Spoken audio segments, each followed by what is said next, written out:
All right, good morning and welcome to our first lecture for this course. Yesterday we spent some time to try and get everyone up to speed about how the course will be conducted, basic things we need to know, and how to access the videos on YouTube, live sessions in Discord, or a mix of both, whatever you need. So today we are starting our actual first lecture, which will still be an introduction.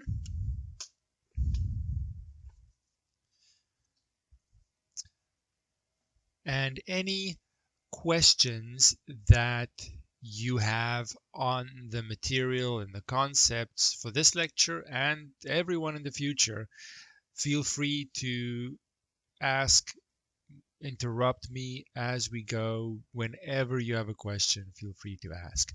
But I do ask that any administration questions about the format of the course or Discord or YouTube or things like that, let's leave that until the end, because we did spend yesterday and we had a whole week to figure all those things out. So I don't want to interrupt the main lecture with things like that.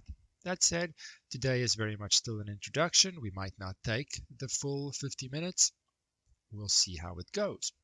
But there's certainly time for you to ask questions as we go. Being an introduction, you might find it extremely simple and familiar. We're definitely not doing there are different levels of first calculus course. In a Math 100, engineers and things like that, those courses jump in with new material from the start. They have a lot more to do and they have to really be speedy and get to it quickly. And it's much more difficult and intimidating for that reason. We have the luxury of slowly easing into things, remembering key pre-calculus concepts that we need to take forward. The truth is, many pre-calculus things that you learned, we don't need as often. We don't need to remember all the time, but there are some important things that I'll highlight that we want to take with us and always keep in mind. Some things are more important than others.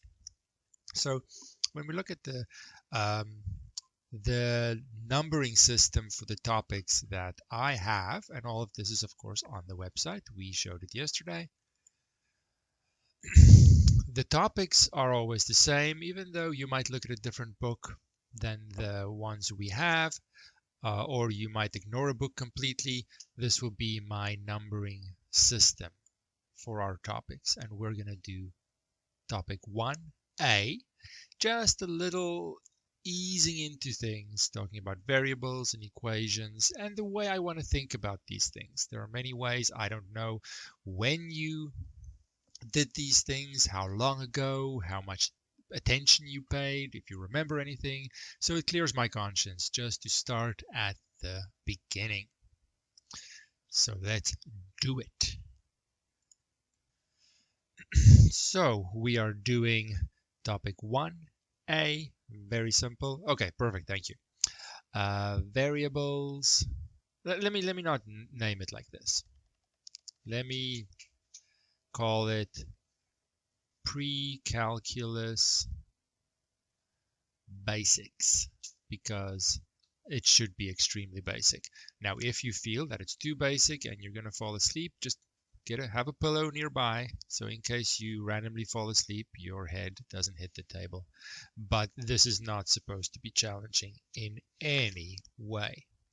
Though, if it is, we're doing it for that reason. If you need a refresher on anything that we're doing in the first couple of weeks, that's the time to be aware of that, because I'm not wasting your time with anything that we're not going to need or use. The key concept that I want to think about is I want to think about mathematics in the correct way. There are many ways to think about it, some more complicated than others, and there's no need to overcomplicate things. I want to think of math as a language. And once I do, the more I do, the simpler it becomes, because I have a sense for how complicated it sometimes is to learn another language. Math is no different. You're learning another language, and with that comes the same kind of struggles. It has its own way of saying something in that language, its own challenges. But it's not really different than learning Spanish or any other language.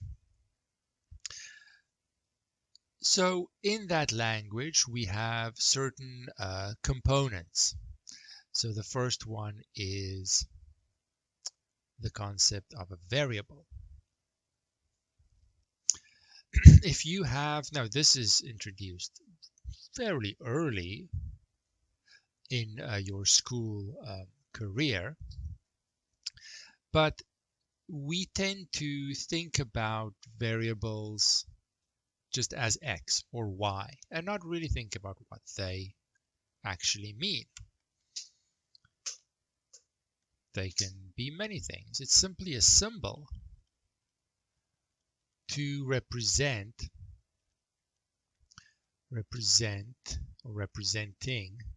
a number or quantity. And for some reason, perhaps I don't know what that quantity is, but I still want to keep track of it in a calculation. I still want to keep track of it in what I'm saying. And then I'll use a symbol to temporarily represent that. Sometimes I do know what the number is, but I don't want to write it. A symbol is just an alternative to representing the same thing. Like you might have multiple names, you might have your formal name, you might have a nickname, both refer to you. Now, we get into the habit of usually using an X or a Y and so on. But it could be any symbol.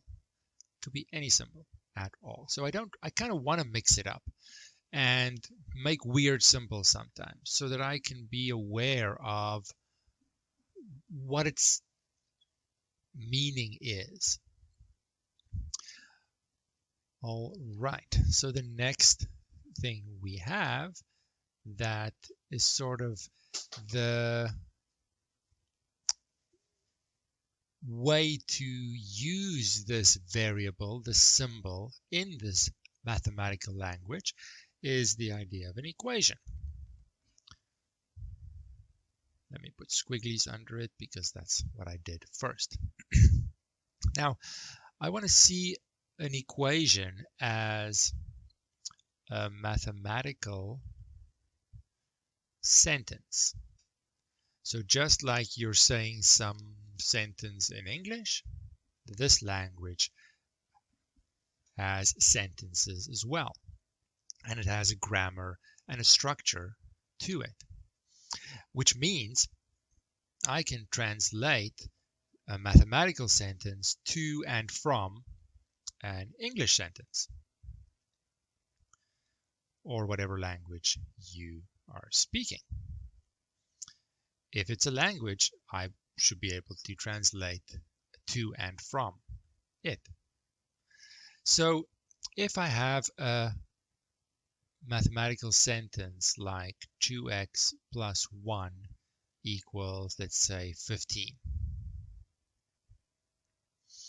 then that can come from an English paragraph or sentence or couple of sentences,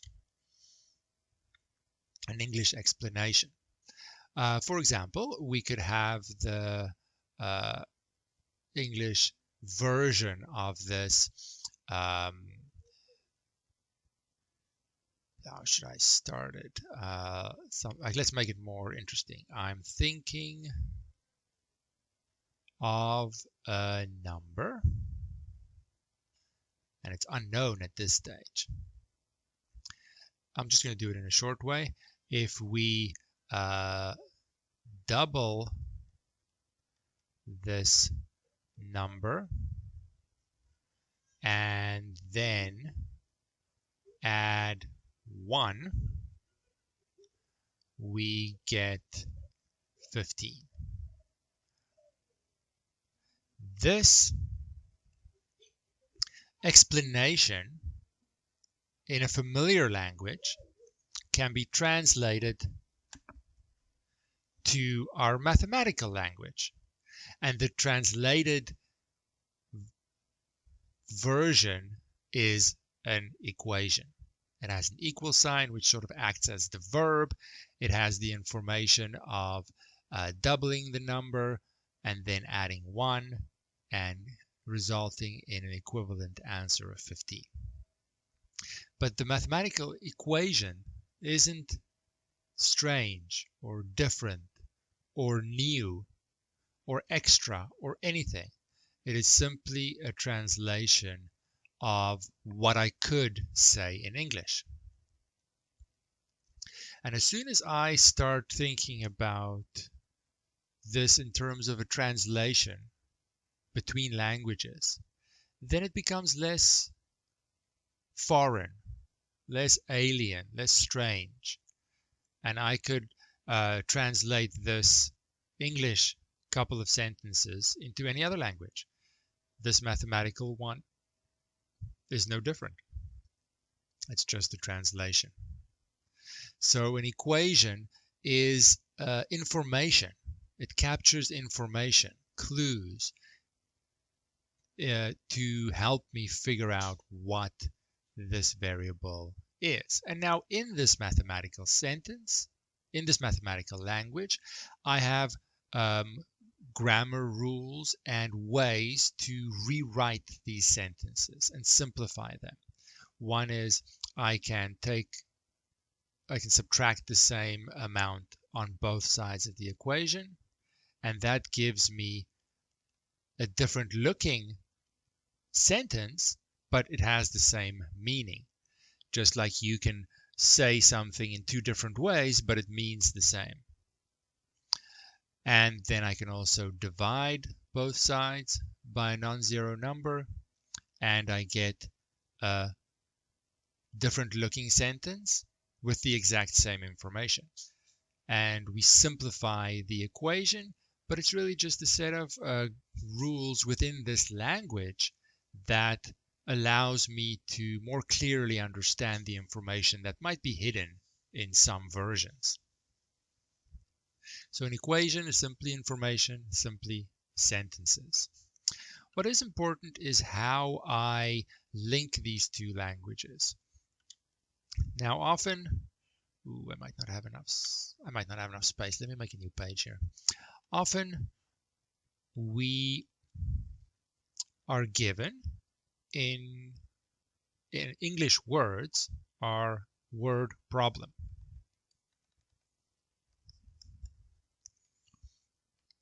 So I want to emphasize the steps in solving a word problem. And the nice thing is that regardless of the complexity of the problem, these steps are always sort of the template steps I can follow.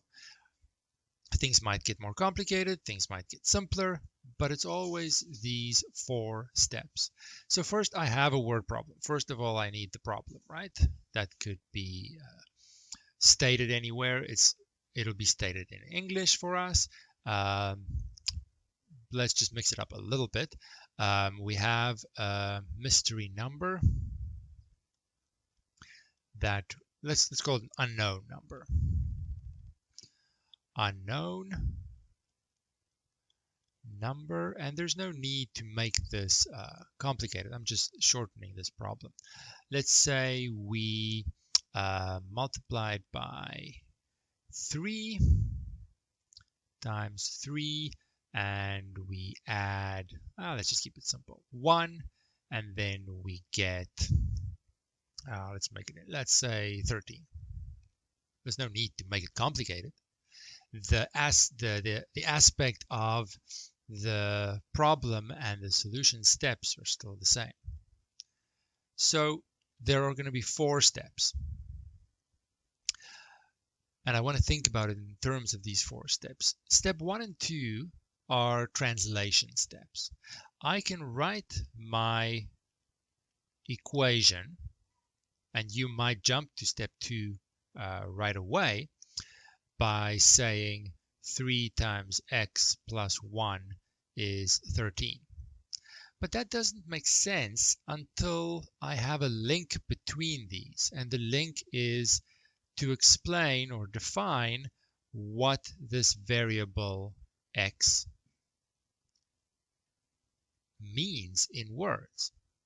So we would have to say, so this is our heading for what the step is, we would have to say, let x represent the unknown number that is being referred to. Without that, the equation doesn't make sense. The information isn't clear. I have to have a link between the two. And this is going to come up again as soon as we look at applications. If you don't have that link, then your equation doesn't completely make sense. It might make sense to you because you've quickly done this step without realizing it. But it needs to be written down so the reader can understand how this mathematical sentence is a translation of the given problem. So then after we've made that link, we can set up our equation, which again is just a translation of the given information. Then after that, we are now in the mathematical language, and we can, so to speak, solve the equation by following its grammar rules and rewriting it to a simpler form. But it's not magic, it's not anything special. It's just following rules within that language to rewrite sentences to more clearly see what they're saying. Now, it seems very trivial when I do it for such a simple problem, and then people get to more complicated problems and think weird things are happening when nothing weird is happening. It is the same 4 steps. I just haven't laid this foundation to look at problem solving in the correct way. And I get an equivalent mathematical sentence, x equal to 4. But that sentence is so easy to read, I can very easily translate it back and write a concluding sentence. My original problem was in English. I decided to take this route of using the mathematical language to figure out the answer. I need to rephrase the answer back in the original language. I need to always rephrase my answer in the original language. And then say the unknown number was 4. And then I'm done. Let me just zoom out here.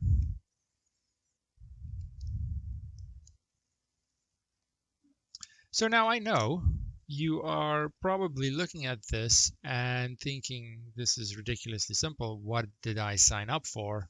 I thought we were doing calculus. But the problem is things fall apart when it gets more complicated and you didn't lay that foundation and learned how to look at this in the correct way, take the correct approach. Then I can have, if I look at it this way, I can have an immensely complicated looking equation. Nothing has changed. It's still translating information into a technical language where the simplification rules are easier to do. But it's not magic or anything. It is simply a different language with its own rules that's trying to convey information.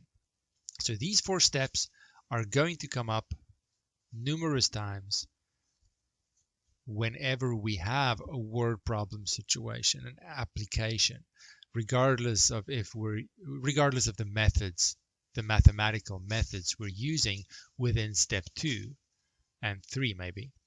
The basic template of how I use this language to solve problems, that does not change. So you can see these first lectures in many ways. You can see them as tedious wastes of your time, but it's more just easing into things as you're getting used to how this course is going to work with Discord and everything, or the course website. So we're just really giving you time to just get used to things. I don't like jumping in at the deep end. That's not the calculus we are going to do.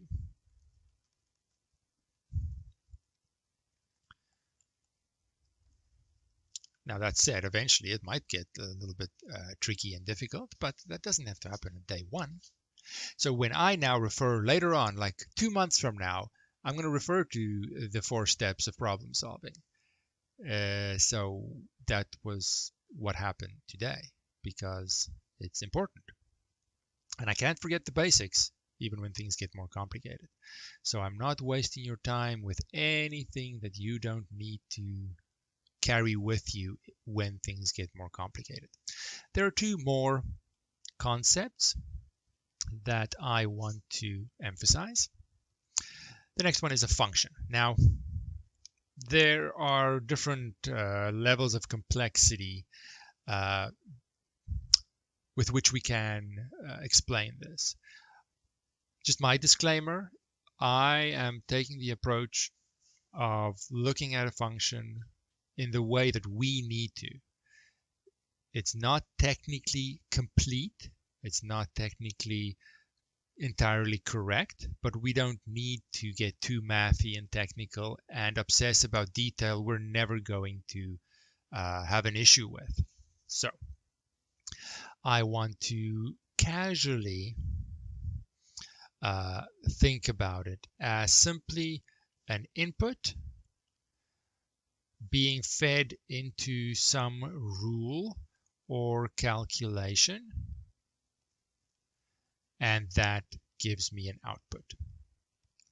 If someone complains and thinks, oh no, that's not a function, I understand what a function is. We don't need the technicalities. We're never going to run into any problems, so I don't want to obsess over it. So input variable, call it no, let's not. Let's say we have a number, let's say a 3. And let's say we want to multiply that 3 by 2 and then add 1. Then we're going to get an output. Our output is going to be 7. But I can have many different inputs, and I'll get a corresponding output. So instead of specific numbers, I can use a variable. And then the rule is going to be 2 times the variable plus 1. And then maybe I'll call the output y. Now this over here is going to be our function. And sometimes we write y equals 2x plus 1 if we want to emphasize the name of the output variable. Great, sometimes. Sometimes I don't want to. I want to give the function a name, and I don't have a name for the output variable specifically. I want to emphasize the function aspect. So I'll use f for function. And then in brackets, I need to tell it what is the name of the input variable. And then what do I do in a calculation to that input variable to produce the output? These are all the same. It really depends on my focus. This one, the y equals 2x plus 1, has an equation focus. I want to focus on the 2 variables in relation to each other in an equation. The f of x version has a function focus. I can't spell apparently. Focus. There's no difference in the meaning. It's really just how do I want to view this? Which place do I want to emphasize? Do I want to emphasize the equation side of it, or do I want to emphasize the input-output function side of it? That doesn't change. To the point where we just swap y and f of x without even thinking about it. Technically, you can't do that without defining that they are the same, but we do it so often because these things are the same that we don't even bother, and that's okay. So once I have a rule, the rule could be much more complicated, but the idea, input, rule, output, or input, calculation, output, relating the two doesn't change. So later on, maybe towards the end of the month, this is going to come up again because I'm doing it now. When I refer to this again, making more complicated functions and rules and associations, it shouldn't be strange because you have this foundation of what the function concept is for us.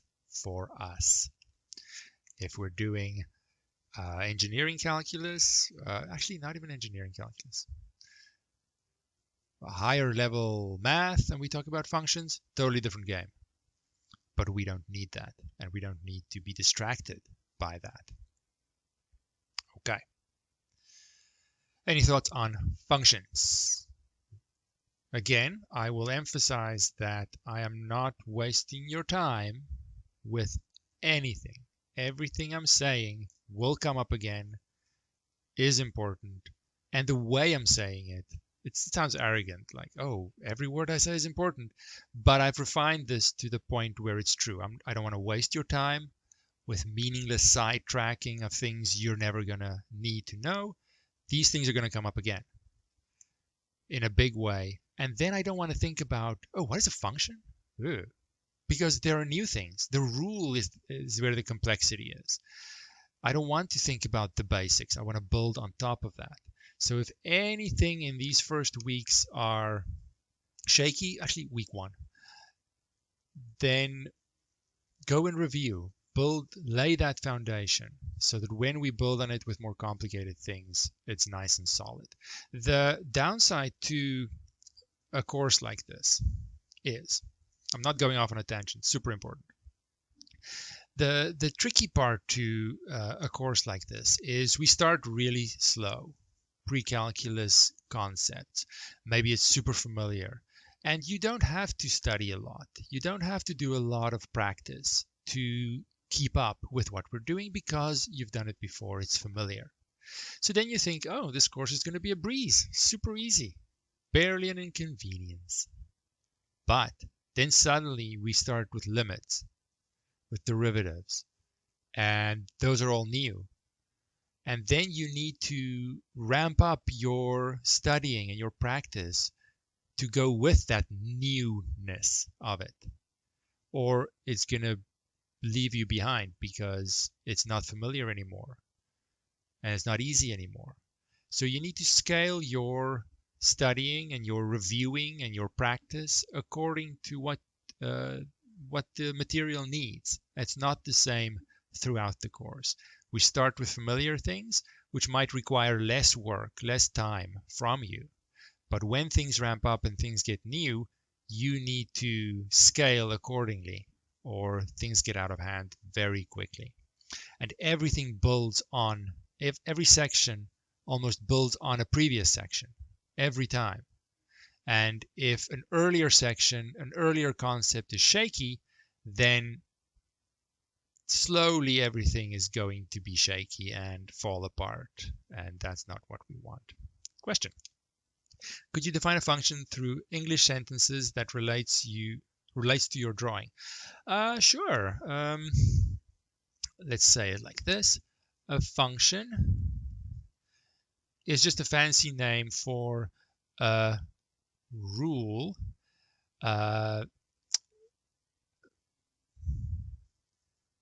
that I don't want to be too wordy here. I want to be concise and efficient in my wording. Let's just say it like this, that tells us how to take an input number or 2 to calculate, let's say, corresponding output number. That's good enough, I think. But let me know if that doesn't make sense. So it's just a fancy name for a rule. I have an input number, pick 3, pick 7, pick whatever you want. That input number is going to be fed into my box. That's going to do something to it. That something is called a function. What is happening in this box to my input? Now, what happens decides what the output is going to be. A different rule, a different calculation, a different box, and of course, a different output is going to be fed out or spit out. But it's still input comes in, something happens, we call that a function, that's applied to the input, and an output is the result. And that's really all we need to think about. We don't need to think about it in more complicated terms. In actuality, the function has some other restrictions, that there has to be a uniqueness to the output. That if I feed something in, there's only one answer that'll come with it. It's not going to have any vague output. If I feed something in, one answer will come out. If I feed in another number, maybe the same answer will come out. Maybe something else. But for the number I feed into the box, only one answer will result for that input. Okay. Yeah, please let me know, interrupt any stage if you need to. There is one more thing that we are going to need moving forward. And that is, what is an inequality? Inequality. Now, let's think about the words, the English version of our 2x plus 1 equals 15 equation. So we thought about an unknown number or a mystery number. We times it by 2 and add 1, and we get 15. That is English information that gets translated. Yeah, we of course let x represent the unknown. That's supposed to be a w. Unknown number. Technically, we have to link it with that first step. But once we've done that, because it's fairly obvious in this case, just a quick little example, we have our translated mathematical sentence, same information. With an inequality, I'm not going to know exactly what I get. I am going to, for example, times it by 2, add 1, but then I'm going to say the answer is at least 15. So I don't know exactly what I get. The answer is 15 or more. So the information that I'm getting is not very clear. My translation, of course, has to reflect that. The information has changed. My sentence in the mathematical language has to change as well. It's still going to be 2x plus 1, but now I have a greater than or equal to 15. I don't know exactly what my answer is. It's just going to be 15 or more. Don't know. It's a little less precise, which means my mystery number is not necessarily going to be a single number, but there are multiple possibilities. Luckily, I handled the simplification in a very similar way. It's not exactly the same with negative numbers, if you remember, but very similar. That I subtract 1 in this case, so I get 2x is at least 15. No, not 15. 14. And then I divide by 2 to get x greater than or equal to 7. So because the initial information in English was less precise, I now have more options for my answer. And my mystery number could be 7 or more. I have many, actually. So this is my answer, x greater than or equal to 7, for my inequality. And I can represent that in a variety of ways. I can represent that as an inequality, so that's one representation. I can represent that as a number line. So let's draw a number line. And on the number line, I just want to have maybe a 6, 7, 8, 9, and of course that continues forever. And then I want to highlight which numbers are valid on this number line. Let's use a color. Why not pink? So 7 is okay. So I'm going to have a dot on 7 because it could be equal. And then everything bigger than 7 as well. Nice visual representation.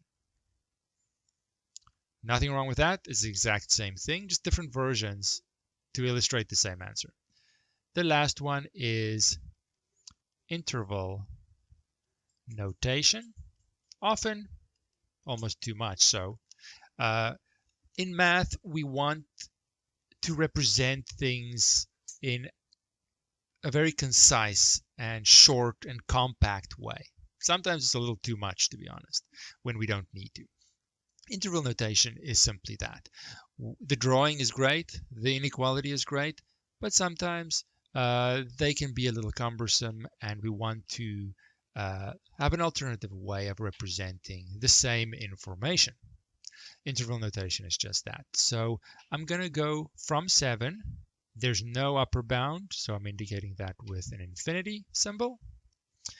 Infinity always gets a round bracket. The 7 gets a square bracket because it's included. Included as a potential solution. So that's going to be the interval notation for the exact same thing. So let's just run through a couple of number line versions and their corresponding interval notation. Just make sure you remember this because, again, it's going to come up again. We can squeeze them in here. Let's look at some examples. I'll make a couple of number lines, and we want to write the corresponding. Actually, let's make a new page. Let's not try and squeeze anything in and have unlimited pages. Why not? Let's make some examples. I'll do a few here. Let's make some number lines.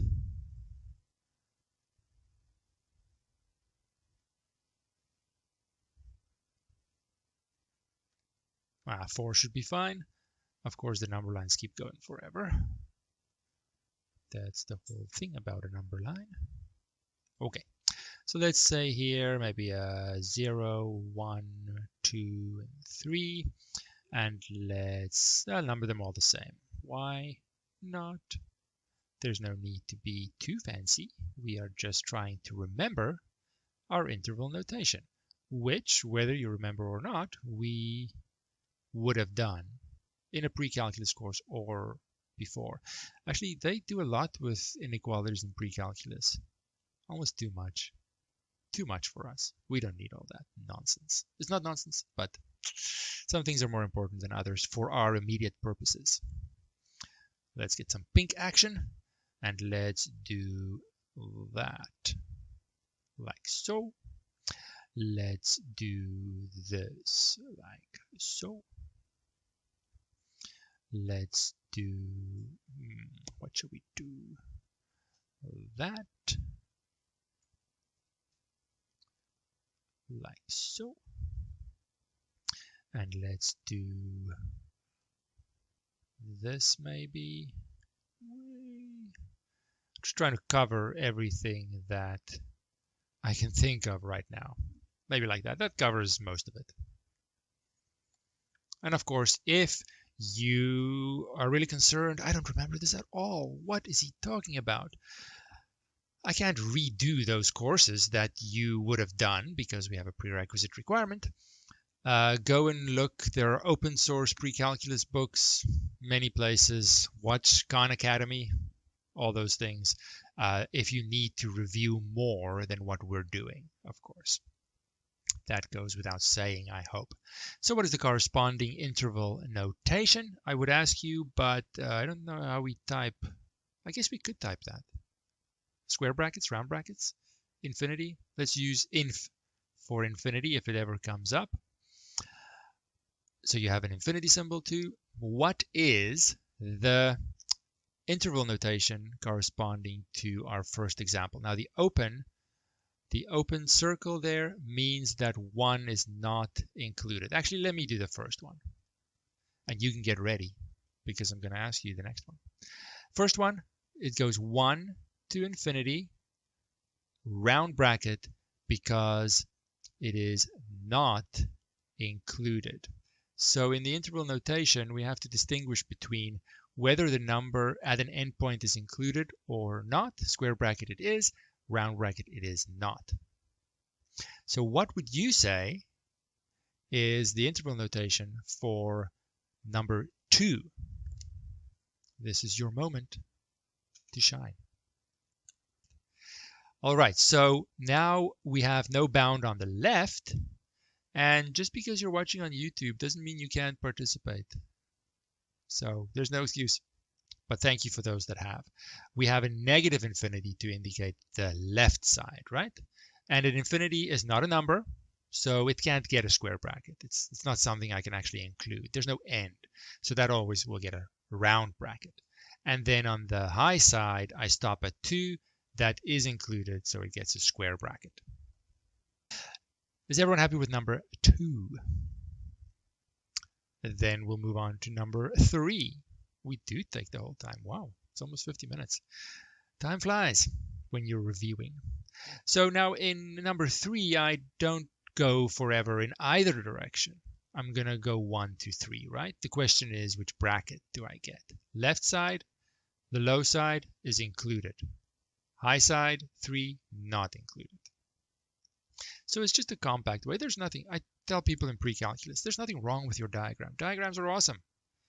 But somewhere someone has decided that that's not enough and they need this interval notation. It doesn't do anything new, extra, better, nothing. It's just another option that you have. Now the last one, we make a little bit of a jump. We have 2 sections. List those sections separately. Left section, negative infinity, 2, 1. And infinity is never included, the 1 is. Right section starts at 3, goes to infinity. The 3 is also not included. Now, when we have multiple sections and we want to merge them and list them all, we technically have a little union symbol there. But is that a big deal for us? Not at all. As long as you have all the pieces, you want to list them with a comma, I'm going to look the other way. It's not important for us to obsess over the technically correct notation every single time. We want to get the concepts and the essence. But technically, the union symbol is the correct one. So if you remember that, great. If you just want to list them with a comma, I really am not going to obsess over that. So don't worry about it. So our answer from whatever inequality this comes from, I don't care, might come in multiple pieces. It's going to happen. It's going to happen a couple of months from now. You just list all the pieces. It's not a big deal. It's not a big deal. Are there any questions on inequalities? Again, we can do way more with this. Way more. We can spend weeks on inequalities. I don't want to. I don't need to. I'm just focusing on what we need moving forward, and these things will come up again, but not much more than this. So I'm just focusing on remembering what we absolutely need to remember. If you remember more, great.